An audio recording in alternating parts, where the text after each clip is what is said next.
Vous savez que le pays est dans une passe très difficile. Nous sommes attaqués de partout. Nous avons besoin de la cohésion nationale. Je suis venu pour lui dire que nous n'avons pas 36 solutions. Nous devons créer un camp de la patrie. Donc les gens qui luttent pour leur pays. Et donc pour cela, avec toutes ces crises que nous avons, crise sécuritaire, crise sociale, crise politique, la solution c'est un dialogue.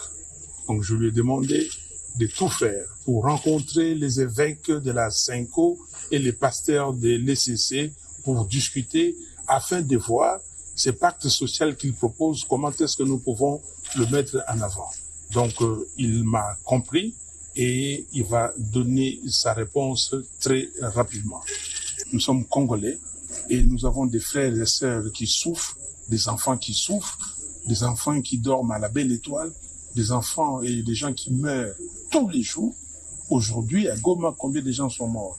Aujourd'hui, à Beni, à Butembo, aujourd'hui, à Bukavu, combien de gens ont été maltraités par des gens qui ont occupé nos territoires, nos localités. Donc, c'est de ça que nous avons parlé. Nous sommes humains. Nous avons lutté dans ces pays. Nous n'avons pas lutté pour que demain les Congos soient balkanisés. Voilà, nous avons dit, lui et moi, et nous sommes dit que jamais sous notre ère que le Congo sera balkanisé. Je suis venu pour ça et pour insister que le dialogue est nécessaire et qu'ils reçoivent les pères spirituels. Merci beaucoup.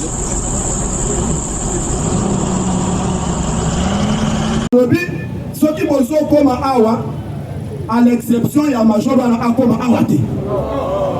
Il y a un major qui peut interviewer pas journaliste. Là, ça n'a autre chose à Awa. Tu peux interviewer pas journaliste. À partir de ça, c'est là des détails. Alors, il y a une vision Mukondamoka. Et là, quand tu as constaté, depuis Mukondamoka, tu as dit que le gouverneur a zone l'Arabie saoudite, tout ça la contrôle dans l'aéroport. Il y a manière. Puisque tu as constaté dernièrement, il y avait quelques villages qui est quoi à M23, tu as M23. Maintenant, souci na bango ezake bakwesa manyema ko bakwesa ki Goma. C'est-à-dire que mongo ya uti Kinshasa te mongo ya uti na Goma. Tant pe basali analyse na Goma kabila zaku. Mutu wana za mutu akabili. Ya wana basengi chef d'état basengi chef d'état major. Basengi ministre de la défense, basengi ministre intérieur. Abengi sa gouverneur.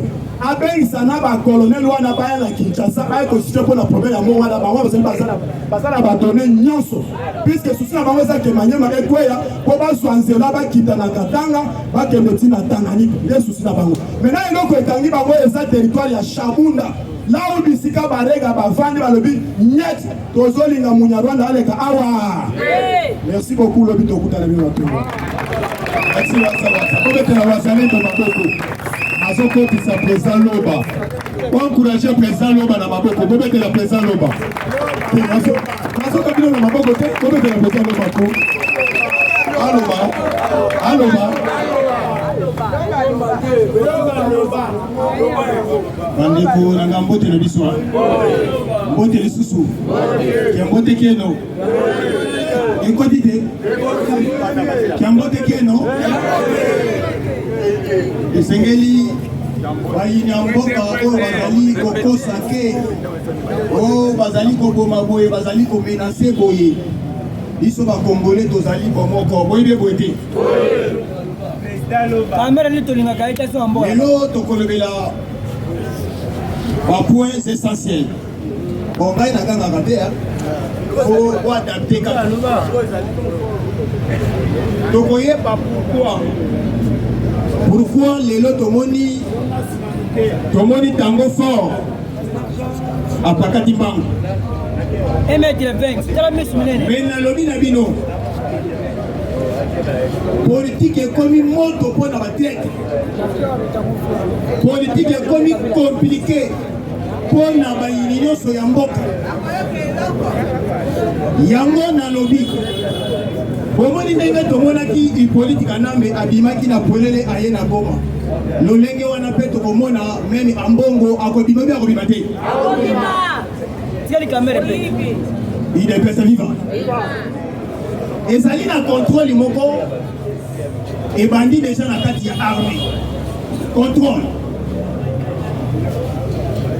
avant que contrôle wana ebanda tomoni gouverneur ya province ya Ituri yende abimisi ba vérité alobi awa na kati ya armée un bataillon esengeli ezala au moins composé na 1500 militaires mais babataillon na biso eza mosusu komona 400 militaires mosusu 300 mosusu 500 militaires na banda kobelela likambo depuis kala avant que lelo Goma na Bukavu ekweya wana ya liboso ya mibale par mois ba militaire na biso baliaka 15 jours à part. Or, un mois est égal à combien de jours? Les militaires vont dire 15 jours.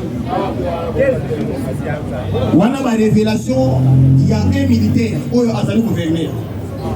Alobi, basi ya ba militaire Oyo Bakufa. Il est là, Bazouakambongo na Bangoti. Bazouakambongo. Nous comme un inspectorat général des forces des armées de la République démocratique du Congo a lancé contrôle. Nous avons le contrôle dans la province de Ituri et Bandi na Ituri, Bandi se pour contrôler.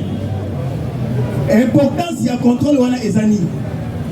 Et c'est que nous nombre de militaires Oyo Bakufa. Il est personne vivant. Est-ce que Babeti va là ou Babeti va là? Il faut qu'il y ait un nombre de militaires décédés. Et c'est que les nés en droit.